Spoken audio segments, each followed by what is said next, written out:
there, Idonam. Emotional control, especially anger management, is a very important skill that we need to acquire to communicate with someone with different sense of values smoothly. So I think there are so many cases that we are taught about by whimsy emotional wave, which sometimes prevents us from doing something important or causes us to quarrel with others.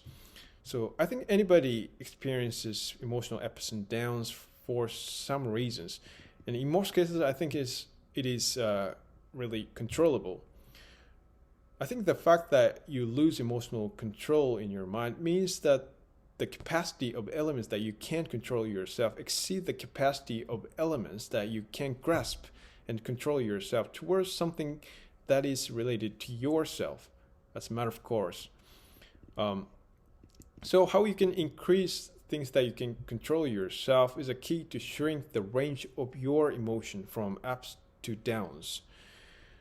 So there are actually roughly two factors that tell us about your emotion, which are external factors and internal factors. And external factors are uncontrollable for you no matter how hard you make effort to change it. And internal factors are controllable for you.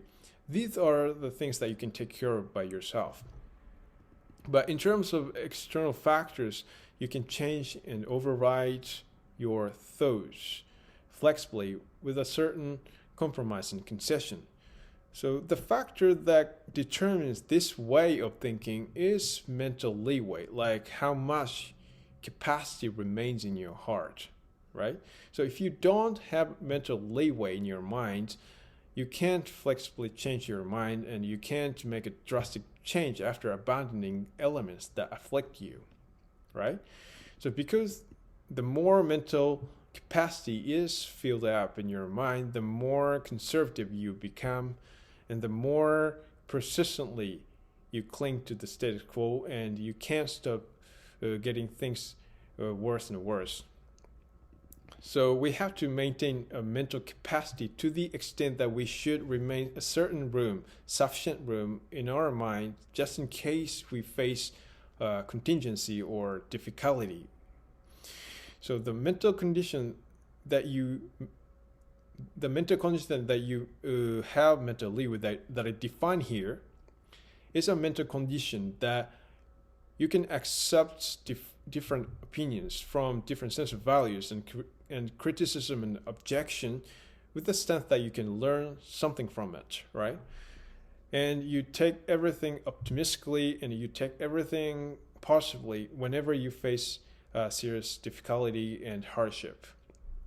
So what you have to do to keep a constant mental capacity, you make effort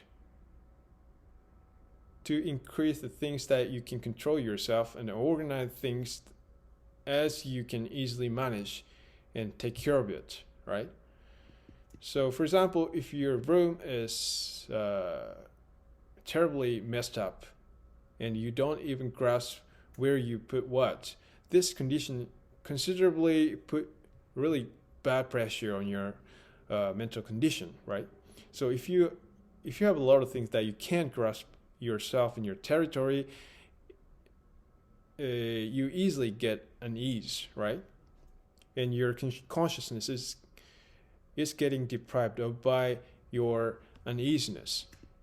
So in the result, you can't concentrate on something important with full force. So I think you need at least to grasp necessary things in order to make a living and make clear what is good and what is bad with it. And you maintain the condition that you improve something bad as soon as you detect it while you organize it, right? So if you manage yourself on a diary basis, you can acquire the technique to control uncontrollable external factors by changing your thoughts and overriding your thoughts flexibly. So I can't say I mastered it because it's really, really difficult. But if you install this way of thinking in your mind, I believe you can at least be free from groundless uneasiness.